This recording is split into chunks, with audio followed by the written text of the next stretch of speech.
안녕하십니까. 정현주입니다. 이 코로나19 국내 첫 확진자가 나온 지 47일이 지났습니다. 시민들의 일상도 많이 달라졌는데요.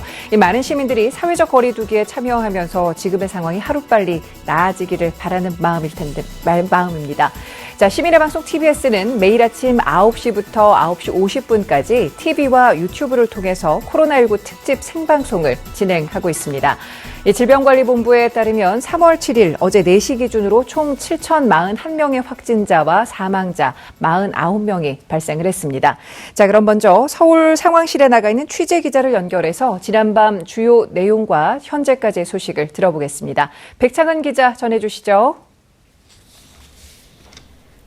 네, 서울시 재난안전대책본부에 나와 있습니다. 네, 국내 코로나19 확진자가 지금 7,000명을 넘어섰는데 국내 현황부터 짚어주십시오.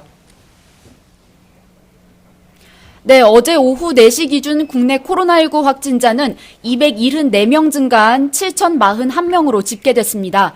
지난 1월 20일 국내에서 첫 확진자가 나온 이후 47일 만에 7,000명을 넘어선 겁니다.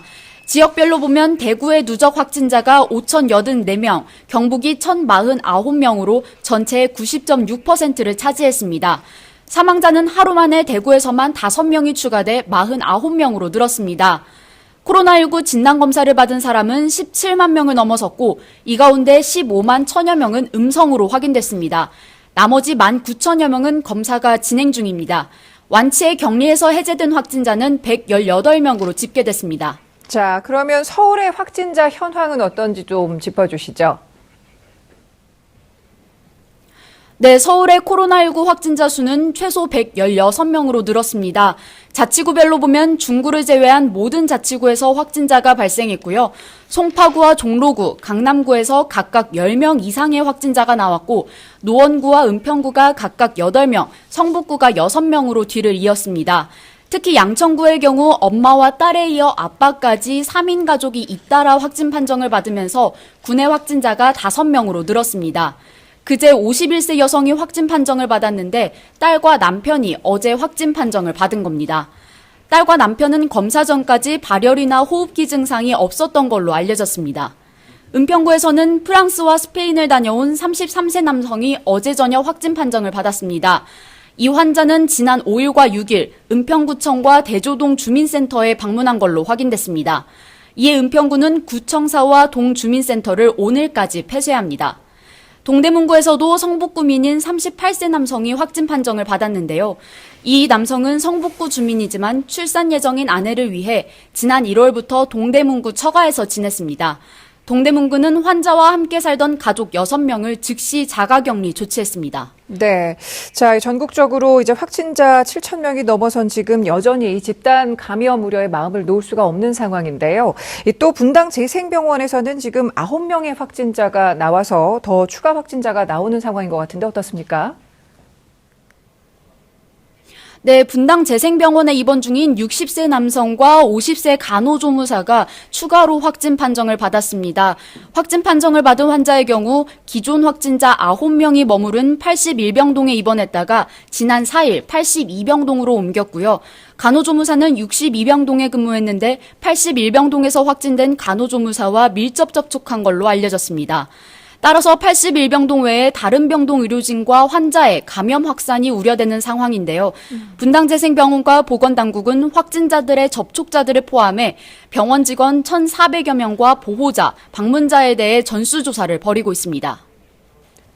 예, 그리고 백 기자 어제 이 보건복지부 공무원도 확진 판정을 받았다는 소식이 들어와 있네요. 그렇습니다. 어제 정부 세종청사에서 근무하는 보건복지부 소속 20대 여성 공무원이 확진 판정을 받았습니다.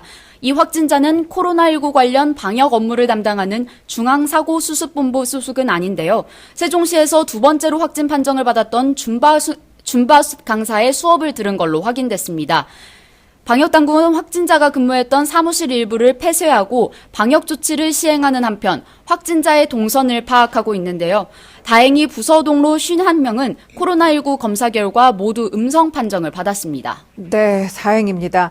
자, 지금 이 코로나19 사태가 50일 가까이 이어지고 있습니다. 이 사태가 좀 장기화하면서 사람들의 불안한 심리를 좀 다잡기 위한 노력도 이어지고 있다면서요. 네, 서울시는 코로나19와 관련해 시민들의 심리 방역을 강화하기 위해 관련 전문가들로 구성된 코비드19 심리지원단을 운영하고 있는데요. 심리 방역을 위한 마음 백신 7가지를 제시하는 등 심리 안정과 관련된 콘텐츠를 홈페이지를 통해 배포할 예정입니다. 또 코로나19와 관련한 가짜뉴스에 대한 팩트체크를 통해 시민들의 과도한 공포와 불안을 줄일 계획입니다. 이와 함께 서울시는 코로나19가 확산하면서 극심한 스트레스에 노출된 노동자가 급증하고 있다며 감정 노동자에게 제공하던 심리 상담을 모든 직종의 노동자로 확대했습니다. 이번 사태로 직접적인 생계 위협을 받는 방문 학습지 교사, 돌봄, 가사, 프리랜서 등 플랫폼 노동자들이 집중 관리 대상인데요. 평일 오전 10시부터 오후 6시까지 서울시 감정노동 종사자 권리보호센터로 전화하면 무료로 심리상담을 받을 수 있습니다. 지금까지 서울시 재난안전대책본부에서 TBS 백창은입니다. 네, 백창은 기자 수고하셨습니다. 이 사태가 한 달 넘게 계속되면서 심리적인 피로나 어려움을 호소하시는 분들이 늘고 있는데 앞서 말씀을 해주신 대로 서울시에서 진행하는 심리상담센터의 도움을 적극적으로 활용해 보시는 것도 좋겠습니다. 자, 지금까지 코로나19 확진자 현황 또 서울시의 대응책까지 들어봤고요. 이어서 한 주간 코로나19 사태에서 주목할 만한 내용 정리해 보겠습니다. TBS 보도본부 구균진 기자 자리해 주셨습니다. 어서 오세요. 안녕하세요. 네, 자, 이 지난주 확진자 증가폭이 900여 명으로 좀 정점을 찍었다가 이번 주 들어서는 좀 감소세에 들어선 것 아닌가라는 분석도 있었는데 상황이 어떻습니까?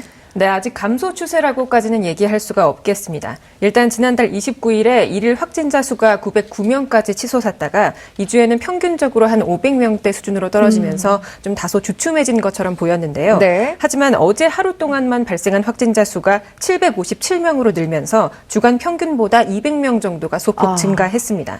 현재 전국 곳곳에서 소규모 집단 감염이 발생하고 있는 상황인데요.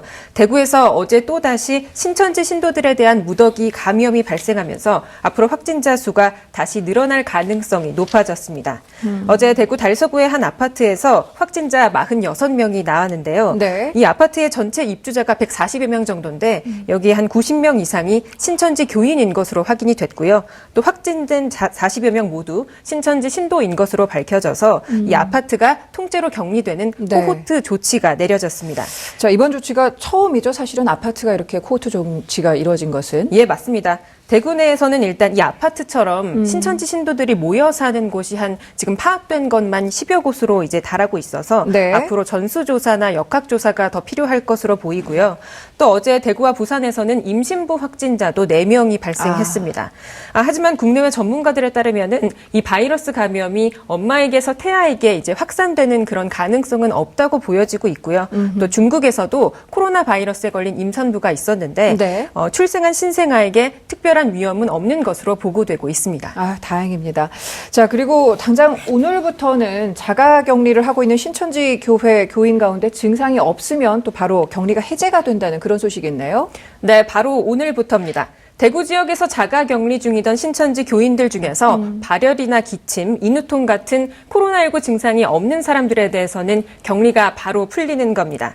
정부에 따르면은 현재 대구에 있는 교인들 중에 현재 한 80% 정도에 대한 검사는 이미 마쳤고요. 네. 나머지 20% 신도들에 대해서도 검사는 진행할 계획이지만 격리가 돼 있는 그 신도들 중에 이제 오늘이 한 3주째 격리가 되는 시점입니다. 예. 그러면은 이제 무증상일 경우에는 자동으로 이 격리 해제가 된다고 밝혔는데요.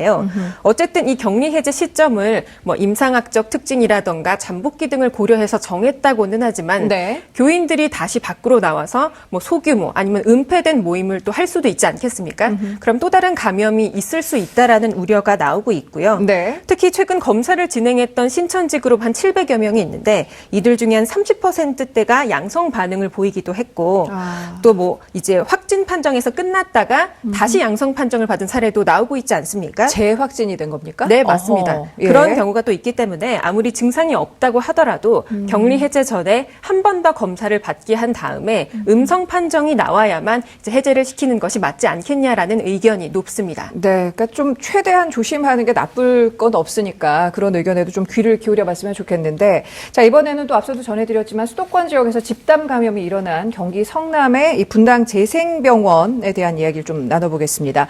지금 경기도에서는 또 처음으로 병원에서의 집단 감염 사례인 거죠? 네, 맞습니다. 지난 5일 분당 재생병원에서 첫 확진자가 발생한 이후 지금까지 모두 11명으로 늘어서 집계가 되고 있습니다.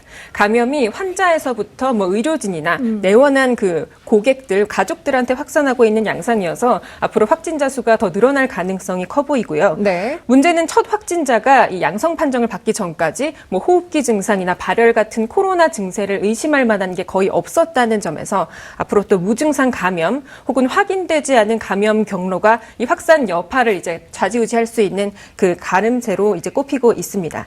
무엇보다 이 병원은 코로나19를 예방하기 위해서 호흡기 환자와 비호흡기 환자를 나눠서 진료하는 국민 안심병원으로 지정돼 있었기 때문에 또 걱정이 커지고 있는데요. 예. 현재 지금 우리나라에는 이 국민 안심병원이 한 250여 곳에 이르고 있는데 이들 병원에서도 지금 상황을 예의주시하면서 지켜보고 있는 모습입니다. 네. 자, 그리고 이 일반 시민들께 마스크 얘기도 빼놓을 수가 없는데 이 마스크를 살 수 있는 수량을 2장으로 줄였고요. 그리고 내일부터는 또 마스크를 구매할 수 있는 요일도 제한이 된다면서요? 네, 지난 6일부터 오늘까지는 3일간 1인당 마스크 2장만 구매할 수 있고요. 그리고 당장 내일입니다. 월요일부터는 정해진 요일에 맞춰서 일주일간 구매할 수 있는 1인의 그 마스크 수량이 2장으로 정해지는, 그러니까 이른바 마스크 오부제가 도입이 됩니다. 네. 출생연도 끝자리가 1 또는 6이면 월요일, 또 2 또는 7이면 화요일, 3이나 8이면 수요일 등에 살 수 있는 방식인데요. 이게 좀 헷갈리시면은 숫자 1부터 0까지를 이제 월화수목금으로 나눠서 돌린다고 생각하시면 네네. 좀 이해하시기가 쉽겠습니다. 그러니까 예를 들어서 1989년생이라면 끝자리 숫자가 9니까 목요일에 마스크를 살 수가 있게 되는 겁니다. 예. 만약에 평일에 마스크를 구입하지 못하셨다면 주말에도 사실 수 있는데 네. 이 주말에는 출생연도 상관없이 구매를 할 수가 있고요. 무엇보다 신분증을 필수로 지참을 하셔야지 마스크를 받을 수가 있습니다. 당장 전국에 있는 한 2만 3천여 개 약국에서는 1인 2장으로 제한된 이 마스크 구매, 그러니까 중복 구매를 하지 못하도록 구매자의 신분을 확인하고 판매하는 이력 시스템이 가동되고 있습니다. 네. 자, 그렇다면 이제 다음 주부터 당장 내일부터는 마스크 오부제가 시행이 되면 살 수 있는 날짜가 정해지지만 주말 동안에는 지금 그 생년과 상관없이 살 수 있다고 하니 미리 좀 마스크를 사두려는 분들도 많을 것 같은데 어떻습니까? 네, 오늘까지는 출생연도와 상관없이 구매를 할 수 있다 보니까 네. 사실 약국 앞에 마스크를 사려는 긴 대기줄이 많이 보였습니다. 아. 저도 어제 동네 약국을 한번 찾아가 봤는데요. 네. 그런데 당장 마스크 오부제가 내일 시행이 되는데 이 대책에 대해서 좀 잘 모르고 계시는 분들이 많이 계셨습니다. 예를 들어서 내일부터 이게 시작이 되니까 오늘까지는 2장, 3장 여러 장 구매할 수 있는 것 아니냐 이렇게 네. 물어보시는 분도 계셨고요. 또 전날에 이미 사가셨으면서 이제 안 사갔다고 거짓말을 하셨던 분들도 계셨어요. 네. 그런데 이게 이력 시스템이 지금 작동을 하고 있어서 이 부분 좀 유의를 하시는 게 좋을 것 같고요. 예. 또 농협 하나로마트 같은 경우에는 현재 서울과 경기 지역에는 물량이 아직 확보가 안 돼서 수도권에선 살 수가 없는 상황입니다. 근데 지금 저희 회사 상암동 근처에도 이 농협 마트가 있는데 네네. 아직 이런 상황을 잘 모르고 이제 마스크를 사러 오셨다가 다시 돌아가시는 분들도 많이 계셨고요. 무엇보다 마스크를 판매하는 이 공적 판매처, 그러니까 약국의 약사분들이 좀 많이 지쳐 보이는 모습이셨습니다. 마스크가 보통 이제 한 장씩이나 낱개로 들어오는 게 아니라 3장, 5장씩 이제 좀 묶음으로 묶어서 들어오거든요. 오죠. 예, 예. 그래서 그걸 다시 일일이 뜯어서 두 나눠서. 장씩 나누는 작업을 하고 또 약 제조에다가 시민 고충까지 다 받아주고 있는 상황이었습니다. 네. 약사들께 그런 좀 불안함이 좀 계속해서 이어지는 게 좀 맞는지도 저는 좀 의문이 드는데 그 부분도 좀 생각을 해봤으면 좋겠고요. 자, 당분간 현장에서는 좀 이 같은 혼란이 이어질 것 같은데 더 이번 문제에서 좀 위험함이 드러나고 있는 게 또 장애인 같은 취약계층의 상황은 더 심각할 수밖에 없을 것 같은데 어떻습니까? 네, 그렇습니다. 장애인 같이 좀 이렇게 거동이 불편하신 분들 같은 경우에는 대리인이 장애인 등록증을 약국에 들고 가면 마스크를 살 수는 있긴 합니다. 네. 그런데 이 대책이 현장에 맞지 않는 탁상 행정이라는 좀 볼멘 소리가 나오고 있는데요. 예를 들어서 혼자서는 움직일 수 없는 최중증 장애인들 같은 경우에는 24시간 옆에서 상주하면서 케어를 해주는 활동 지원사 분들이 필요합니다. 네. 근데 만약에 이 지원사분이 마스크를 사려고 약국에 나간다 하면은 이 장애인분들이 좀 위급 상황에 놓일 수도 있는 그런 상황이 발생할 수 있고요. 또 이 지원사분들이 보통 하루에 12시간 이상씩 근무를 하다 보면 근무를 마치고 약국에 들렀는데 약국 문이 아예 닫혀 있거나 아니면 하루 판매 수량이 다 소진이 돼서 마스크를 살 수 없는 상황이 빈번히 발생할 거라는 거죠. 네. 그래서 이런 취약계층 같은 경우에는 직접 마스크를 사러 찾아가는 게 아니라 각 지자체나 정부가 지역별의 그 장애인의 명단이나 인원을 파악을 해서 뭐 택배같이 대면을 최소화할 수 있는 방법으로 배분을 하는 게 현장에 맞는 대책이라는 비판이 나오고 있습니다. 네. 자, 이번에는 또 이 코로나19 해외 소식을 이야기 나눠보겠습니다. 전 세계 확진자 수가 지금 10만 명을 넘어선 상황인데, 이와 함께 우리나라에서 출발하는 비행기의 입국을 제한하는 국가가 벌써 100곳을 넘어선 상황이네요. 네, 그렇습니다. 미국 존스 홉킨스 대학과 세계 각국의 보건 당국에 따르면 지금 전 세계 코로나19 확진자 수가 한 10만 5천여 명 이상으로 집계가 되고 있습니다. 중국에서 8만 600여 명, 한국이 어제 기준 7,041명, 이탈리아, 이란이 5,800여 명 순이고요. 이런 가운데 또 한국발 여행자를 입국을 금지하거나 절차를 강화한 국가도 늘어서 현재 한 103곳으로 집계가 되고 있습니다. 네. 유형별로 나눠보면 한국 전역에 대한 입국 금지를 펼치는 곳이 한 36개국이고요. 한국 일부 지역에 입국 금지를 펼치는 곳이 6개국, 또 2주간 자가격리를 하는 곳이 15개국, 또 좀 낮은 수위의 입국 규제를 하는 곳이 46개국인데 네. 방금 전에 추가로 들어온 소식을 말씀드리면 중동에서는 사우디아라비아와 바레인이 한국을 포함한 또 방문자를 대상으로 조치를 펼치고 있는 것 같아서 이 입국 제한을 펼치는 국가들도 숫자가 늘어날 가능성이 커졌습니다. 그러니까 지금 유엔 회원국이 한 193개국 정도 되는데요. 예. 거의 세계 절반의 국가가 지금 한국인 또는 한국을 여행한 사람들에 대해서 봉쇄 조치를 펼치고 있는 거라고 볼 수가 있겠습니다. 예. 무엇보다 일본은 당장 내일부터 한국인이 일본에 체류할 수 있는 그 비자를 아예 허용을 금지하는 그 무비자 입국 특례를 정지를 시키고요. 예. 또 한국발 입국자를 한 2주 동안 격리시키는 그런 조치를 지금 펼칠 예정입니다. 네. 자, 그리고 이 일본 조치를 말씀해 주셨는데 특히 일본에 대해서는 우리 정부도 약간 좀 맞불 대책이 아닌가라는 그런 이야기도 나오고 있을 만큼 조치를 취하고 있는데 일본에도 좀 상당한 타격이 예상되는 상황 아닙니까? 네, 맞습니다. 우리 외교부도 일본인에 대한 입국 비자 면제 조치를 아예 무효화하는지는 좀 상당히 좀 강경한 그런 대책을 발표했습니다. 그러니까 사실상 일본 정부가 우리 정부와 협의 없이 한국인들의 그 접근을 막는 그런 조치를 취했기 때문에 우리 정부도 이 같은 대응을 피할 수 없다는 얘기가 나오고 있는데요. 근데 일단 문제는 그 일본의 이런 입국 제한이 자국 내 방역을 강화하려는 배경이 아니라 네. 좀 정치 외교적으로 쓰였다는 게 그 가능성이 높습니다. 일본 아베 총리가 그 자국 내에서 코로나19 방역에 실패했고 이런 비판 여론이 커지면서 그런 화살을 외국으로 돌리려고 그러니까 우리 한국으로 돌린 것 아니냐는 분석이 나오는데요. 이런 가운데 우리 정부의 대응도 왜 하필 일본에만 유독 강경한 것이냐라는 비판의 의견도 나오고 있기는 합니다. 네. 그러니까 현재 앞서 말씀드렸던 것처럼 한국을 대상으로 이제 입국 제한을 펼치고 있는 나라가 한 103개국 정도가 되는데 여기에서 이제 우리 정부가 맞대응 조치를 펼친 나라는 일본이 유일하거든요.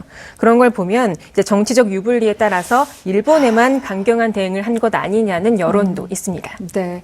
자, 앞서 사우디아라비아와 예멘이라고 그러셨나요? 바레인입니다. 바레인. 네. 그러니까 뭐 출장을 통해서든 아니면 지금 사우디아라비아나 바레인 정도는 출국이 가능하리라고 생각을 하셨던 분들은 좀 다시 한번 비행기 탑승 전까지 이런 것들 좀 상황을 잘 챙겨 보셔야겠다는 생각이 듭니다. 자, 지금까지 TBS 보도본부 구균진 기자와 함께했습니다. 수고하셨습니다. 감사합니다. 네. 자, 시민의 방송 TBS, 국가 감염병 위기 경보 심각 단계에 맞춰서 재난 특별 방송 체제로 전환을 했습니다. 매일 아침 9시부터 9시 50분까지 TV와 유튜브를 통해서 코로나19 특집 생방송을 진행을 하고 있습니다. 지금 여러분께서는 TBS 코로나19 특집 생방송을 시청하고 계십니다.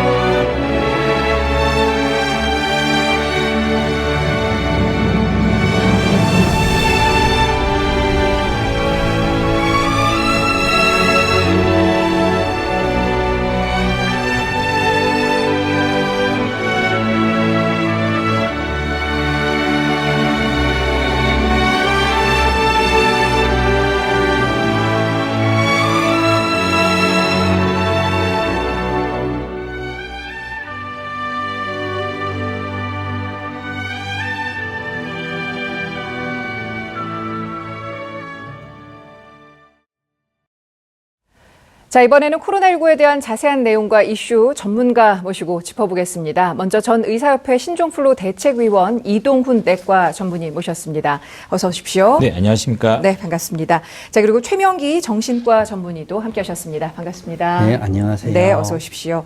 자, 이 코로나가 발병한 지 66일 만에 지금 이 전 세계 확진자가 10만 명을 넘어선 상황인데 이런 확산세, 기존 좀 다른 질병과 비교해서 어떤 편인지 우리 좀 이동훈 선생님께서 말씀을 해주시겠습니까? 네, 저희가 지금 최근에 경험했던 전염병으로는 메르스가 있는데요. 네. 메르스는 사실 아시아 지역, 특히 우리나라에서는 발생했던 거고 이렇게 전 세계적인 확산은 아니었습니다. 그리고 그 이전에 사스도 아시아 지역에서는 좀 확산했었고요. 그랬었죠. 전세적으로 확산했던 것들은 아마 많은 분들이 기억하시기로는 신종플루라고 알려진 2009년도에 인플루엔자가 있습니다.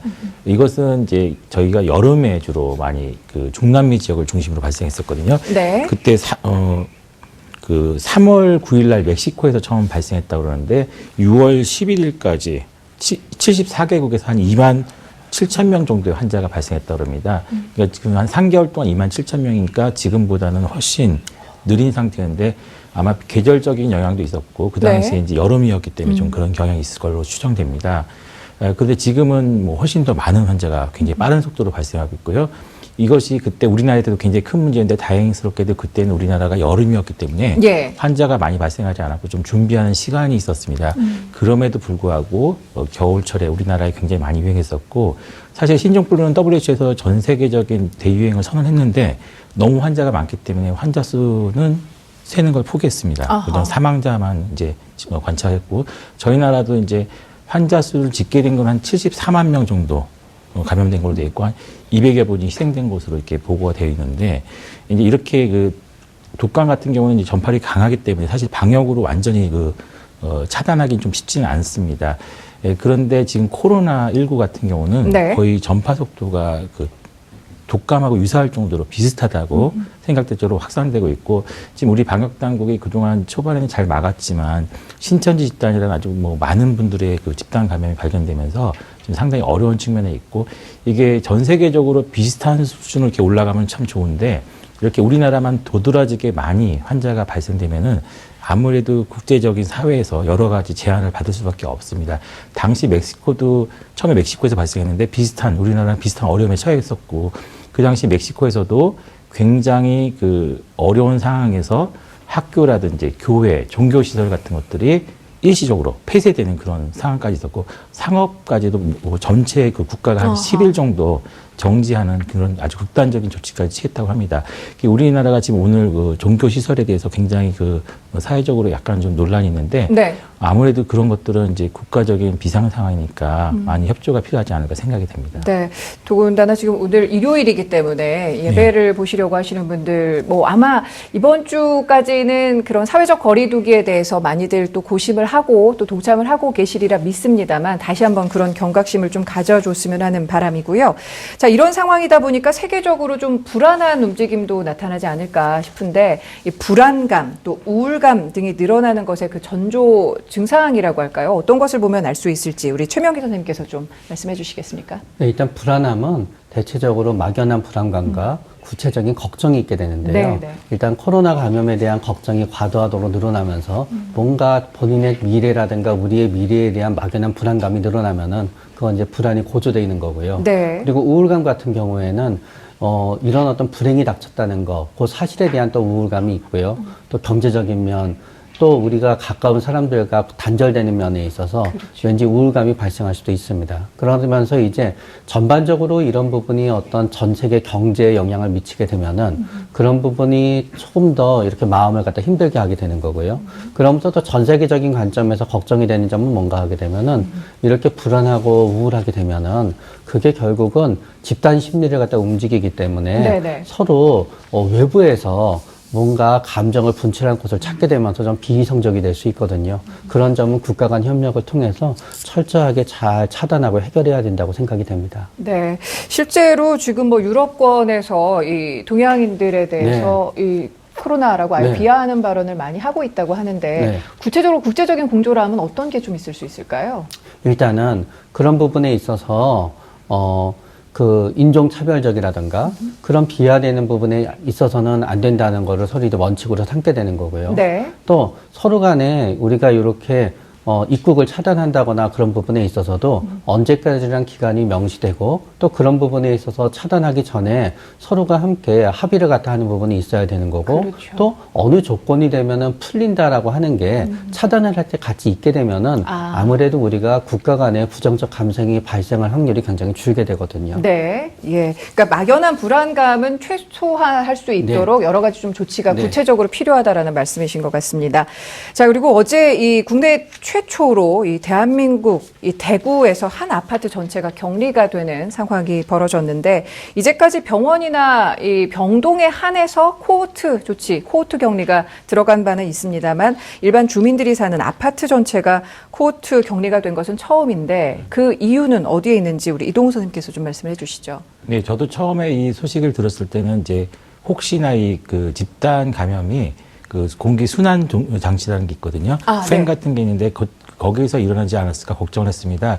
우리가 그 드물긴 하지만 팬 앞에서 기침을 하게 되면 이 비말들이 순환 장치를 통해 가지고 다른 집으로도 이동이 될 수가 있거든요. 예. 그런데 다행스럽게도 그런 것은 아니고 아마 이 신도들이 되게 많이 모여 사시는 신천지 집단에 신도들이 많이 있던 그런 거주지라고 이제 알려져 있었거든요. 예. 그래서 아마 그 집단 생활을 하시면서 많은 분들이 뭐 종교 활동이라든지 긴밀한 접촉을 통해서 감염이 되셨던 걸로 추정이 되는데 문제는 이분들이 같은 공유시설, 엘리베이터라든지 이런 난간 이런 것을 공유하셨을 가능성이 많기 때문에 신도가 아닌 다른 분들도 바이러스에 노출됐을 가능성이 좀 있습니다. 문제는 아직 우리나라가 지금 대구 경북 지역은 병상수가 많이 부족하다 보니 네. 이분들을 수용할 시설이 충분하지 않고 아마 차선책으로 아파트 전체를 집단 격리하신 걸로 보여집니다. 사실은 이분들이 비교적 젊고 건강하시기 때문에 비교적 예후가 좋을 것이라고 저희가 추정을 하고 있는데요. 예. 다만 꼭 필요한 거는 이분들이 어느 정도 의료적인 관찰은 좀 필요할 것 같기 때문에 의료진이 정기적으로 모니터링하는 작업은 필요하지 않을까 생각이 됩니다. 네.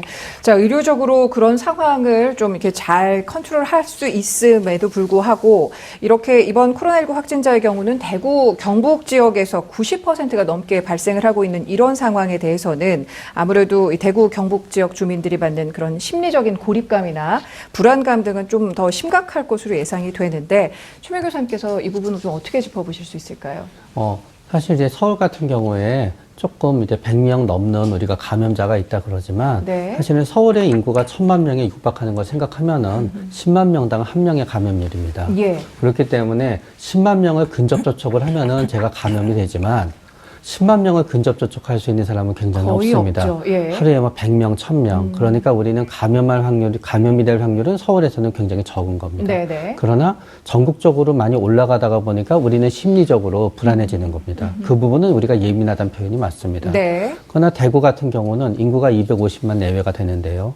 5천 명 정도의 감염자가 있다고 생각하게 되면은 사실은 상당히 많은 수가 되는 겁니다. 그렇네요. 그렇기 때문에 아파트로 따지면은 그냥 우리 동, 옆동, 그 옆동에 한 명쯤은 누군가 감염돼 있을 수 있는 거고 그렇기 때문에 어떤 의미에서는 이 불안은 또 당연한 거이기도 합니다. 예. 불안이 없게 되면은 우리는 조심할 수 없게 되는 거거든요. 그렇기 때문에 이 불안에 대해서 뭔가 이상하다고 생각하기보다는 네. 내가 어떤 의미에서 대구에 사시는 분들이 불안한 거에 대해서는 지금은 불안해야만 되는 때이고 이 불안이 어떤 의미에서 굉장히 적절한 거고 이 불안이 없으면 안 된다고 생각하면서 불안 자체를 어떤 받아들이는 부분도 네. 꼭 필요하다고 생각이 됩니다. 아하. 그리고 사실은 우리 대구에 있는 우리 시민분들께서 너무너무 잘 협조를 해주시고 있기 때문에 예. 사실 우리나라 전체가 이렇게 잘 방어가 되고 있는 겁니다. 그런 점에 있어서 열심히 지금 최선을 다해서 노력하고 계시고 굉장히 커다란 자부심을 느끼셔도 됩니다. 네, 알겠습니다. 그러니까 막연함에서 오는 불안함이 아니라 네. 좀 대비할 수 있는 불안함과 걱정으로 좀 구체적으로 활동을 지금 잘 제어하고 계시는 대구 시민들께 또 응원의 말씀도 덧붙여서 해주신 것 같은데요.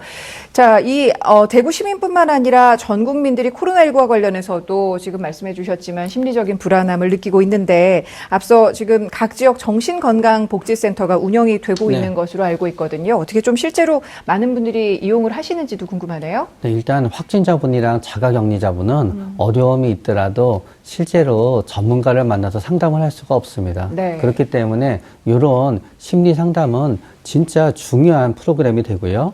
특히 전화라든가 그런 상담은요.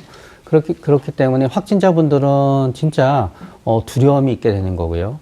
또 자가격리자분들 같은 경우에는 일단 굉장히 마음도 답답하지만 생계에도 어려움이 있게 됩니다.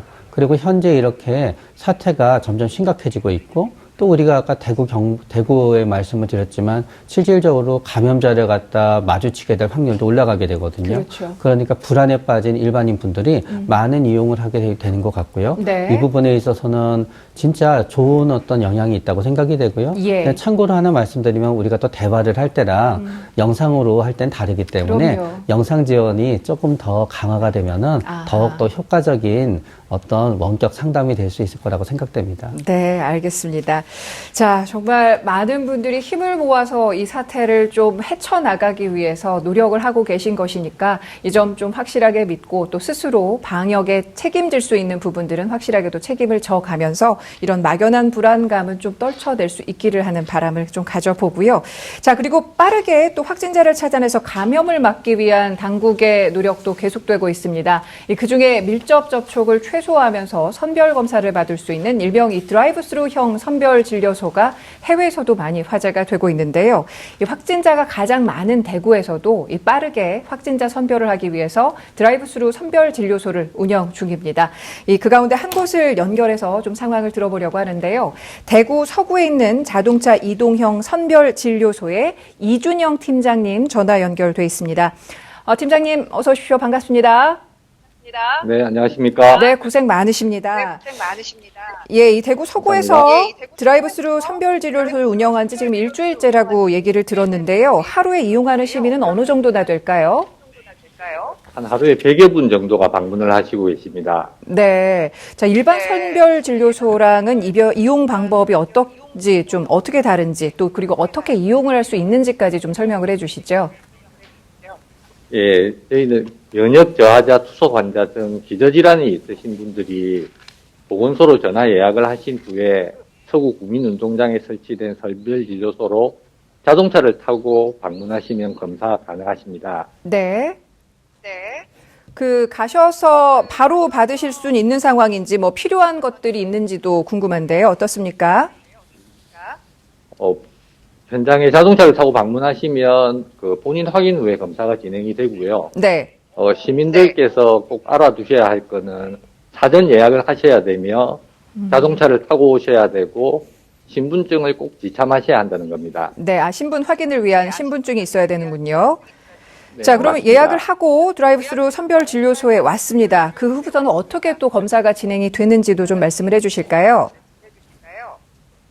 자동차를 타고 오셔서 신분증 확인을 한 후에 자동차에 앉아서 이제 검사를 진행하게 되는 겁니다. 네. 그 자동차에서 검사를 진행을 하시는데 그러면은 그냥 운전을 하고 가신 분께서는 차 안에만 계속 앉아 계시면 그 검사 결과를 좀 바로 받아볼 수가 있는 상황인지 아니면 좀 더 기다림이 있어야 되는 건가요? 네, 검사를 한 후에 검사기관으로 맡겨서 검사 결과가 조금 있어야 나오게 됩니다. 네. 보통은 그 시간이 얼마나 걸릴까요? 보통은 하루 반 이틀 정도로 생각하고 있습니다. 네, 알겠습니다. 이 차에서 내릴 필요 없이 하루에서 이틀 정도 검사를 결과를 기다리면 된다는 그런 말씀이신데 다른 사람들과의 접촉을 최소화할 수 있어서 더욱더 안전하다는 생각도 들고 이용하는 시민들께 좀 주의사항이 있다면 어떤 것이 있는지도 알려주시죠. 가능하면 여러분들이 타고 오시지 않고 아. 혼자서 타고 오셔서 검사를 하고 검사한 후에는 자동차 역시 소독을 하고 네. 그 절차를 거치시는 게 좋을 것 같습니다. 예, 알겠습니다. 자, 끝으로 지금 제가 생각하기에는 지금 이준현 팀장님 말씀도 뭐 마스크를 착용하신 상태여서 그렇긴 합니다만 좀 많이 지쳐 보이시는데 이 대구 시민들께 또 의료진께 한 말씀 해주신다면 어떻습니까? 대구 시민 힘내시고 자원봉사 하시는 의료진께 감사드립니다. 코로나19가 빨리 끝나기를 바랍니다. 네. 다들 힘내십시오. 예. 아유, 팀장님, 이렇게 바쁘신 와중에도 시간 내주시고 이야기 나눠주셔서 감사합니다. 팀장님도 힘내십시오. 네, 감사합니다. 네, 멀리서나마 응원 드리겠습니다. 자, 지금까지 대구 서구 자동차 이동형 선별진료소 이준영 팀장님과 이야기를 나눠봤습니다. 자, 시민의 방송 TBS는 매일 아침 9시부터 9시 50분까지 TV와 유튜브를 통해서 코로나19 특집 생방송을 진행을 하고 있습니다. 자, 계속해서 두 분 전문가와 이야기를 좀 나눠보겠습니다. 자, 이 앞서 그 대구 지역의 아파트도 말씀을 드렸는데 소규모 집단 감염이 이어지면서 지금 일각에서는 노인 보호시설 그리고 아동 보호시설 같은 이런 취약시설에 대해서 코호트 격리를 시행을 하겠다라는 발표가 있었습니다. 이거는 또 어떤 의미일까요?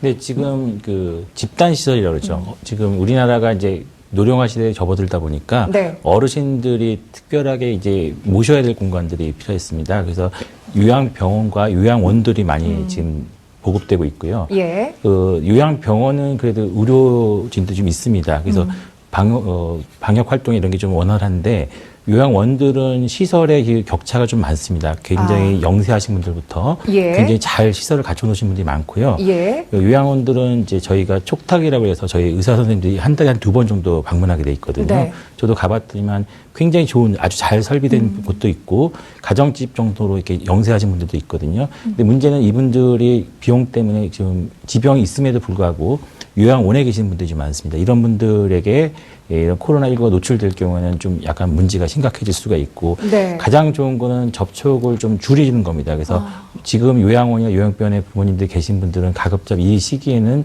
면회를 안 가시는 게 가장 좋고요. 예. 접촉을 줄여야 되는데 지금 이제 그 경기도에서 아마 그러신 것 같은데 그 코호트 격리를 해서 모든 종사자분까지 같이 예. 하자 그러는데 이게 설비가 좀 잘 된 곳들은 이제 종사하신 분들의 숙소라도 이게 마련돼 있기 때문에 언제 가능한데 그 가보시면 아시겠지만 영세한 곳들은 좀 어려울 수도 있습니다. 그래서 이걸 일괄적으로 적용하기 좀 쉽지는 않을 것 같고요. 그리고 이 기간들도 지금 이 코로나19가 언제까지 지속될지 모르기 때문에 네. 이 무한정할 수는 없거든요. 그러다 보면 그 종사자분들의 그 체력적인 저하라든지 그럼요. 이런 것들도 좀 문제가 있기 때문에 반드시 공거하기는 어렵고 좀 위험하다는 상황이 좀 의심스러울 때, 그럴 네. 때만 좀 제한적으로 해야 되지 않을까 생각되고 굉장히 이런 접근은 좀 약간 과격한 접근이기 때문에 아하. 좀 신중한 접근이 필요하지 않을까 생각이 됩니다. 아, 알겠습니다. 지금 신중한 접근, 제한적인 접근에 대한 이야기를 해주셨는데 아니나 다를까 진짜 이 코로나19가 더 확산되지 않도록 예방적인 차원에서 이해를 하려고 해도 이 코호트라는 용어도 그렇고 무언가 좀 심리적으로 불안적인 요소로 좀 다가오는 것 같은데 우리 최명규 예선께서는 어떻게 좀 이걸 판단을 하실까요? 일단 관련이 된 분과 관련이 안 된 분이 있게 되는데요. 네. 만약에 우리 부모님이 요양원에 계십니다. 그렇죠. 근데 코호트 격리가 됩니다. 그러면은 그 가족의 입장에서는 안심이 되지요. 네. 아, 우리 부모님이 감염이 된 확률은 굉장히 낮아질 거야. 아, 그래서 예. 오히려 안심이 되는 측면이 더 많습니다. 네네. 그런 다음에 시민의 입장에서도 방역의 입장에서는 오히려 더 안심이 됩니다. 거기에서 집단 감염이 이루어지게 되면은 또 면회라든가 직원들이 사회에 감염을 일으키게 되는데 논리적으로 생각하면 이거는 오히려 더 안심해야 될 일입니다. 그래야 되네요. 그러나 이거를 하나의 시그널로 받아들이게 되면 오히려 불안해집니다. 아, 예. 나는 그냥 굉장히 코로나가 나랑 관계가 없다고 생각했는데 우리 부모님이 계신 요양원이 코호트 격리가 됐대. 네. 그러면 코로나 굉장히 내 가까이 있구나라고 또 불안을 야기하는 시그널이 될 수도 있기 때문에 맞네요. 굉장히 논리적으로 생각하면 오히려 안심해야 되지만 그거를 하나의 시그널로 받아들이게 되면 불안을 야기할 수도 있습니다. 자, 그렇다면 최대한 논리적으로 받아들이려고 스스로 좀 다독다독하는 그런 마음가짐이 네. 좀 필요하겠다는 생각이 네, 듭니다. 맞습니다. 예, 알겠습니다. 그런데 지금 이 상황에서 또 궁금한 것이 기저질환이 없다라고 하는 이 사망자가 또 나온 것인데 지난번 33번째 사망자이어서 이번째 2번째 환자입니다. 이것에 대해서는 또 어떤 점에 유의해서 살펴봐야 되는지 또 이런 이야기를 들으면 또 시민들 입장에서 더 좀 불안함이 증폭이 되거든요. 어떤 양상으로 받아들여야 될까요? 사실은 이제 코로나19에 대해서 이제 감기라고 생각하시는 분도 있는데요. 네. 심지어 뭐 의료계에서도 그렇게 생각하시는 분도 있습니다. 예. 그런데 저희가 이제 다른 거하고 다른 거는 증상이 굉장히 경미합니다. 실제로 환자를 진료하셨던 분들 설명을 다 들어봐도 감기랑 전혀 구별이 안 간다 그러거든요. 그런데 이제 CT나 엑스를 찍어보면 폐렴으로 진행되는 경우가 있습니다. 예. 이럴 때 치료가 좀 늦어지게 되면 예후가 안 좋아지게 되는 것이고요. 아하. 젊고 건강하신 분이라고 해도 뭐 0. 몇 %라도 그게 예후가 안 좋아질 수가 있습니다. 그래서 저희가 굉장히 빠르게 검사를 해가지고 확인을 하려고 노력하는 것이고요. 아마 초기 우한에서 사망률이 높게 나왔던 이유 중에 하나도 아마 당시 의료진분들은 그 경증이라고 생각했었는데 그냥 감기라고 생각하기 근데 쉬웠겠죠. 폐렴으로 진행됐던 거죠. 이게 치료 시기가 이미 늦었기 때문에 좀 예후가 안 좋았던 거고 그 다음은 굉장히 지금 치료 성적이 좋거든요. 네. 아마 지금 이탈리아도 약간씩 늦어지는 것 같습니다. 근데 우리나라는 비교적 좋은데 문제는 지금 기저질환이 있는 분들은 확실하게 좀 안 좋은 걸로 돼 있습니다. 특히 고령이신 분들은 특별하게 안 좋은 걸로 돼 있는데 우리나라 통계를 봐도 지금 고혈압이나 당뇨병을 가지신 분들의 비율이 좀 높게 나오고 있거든요. 그래서 예.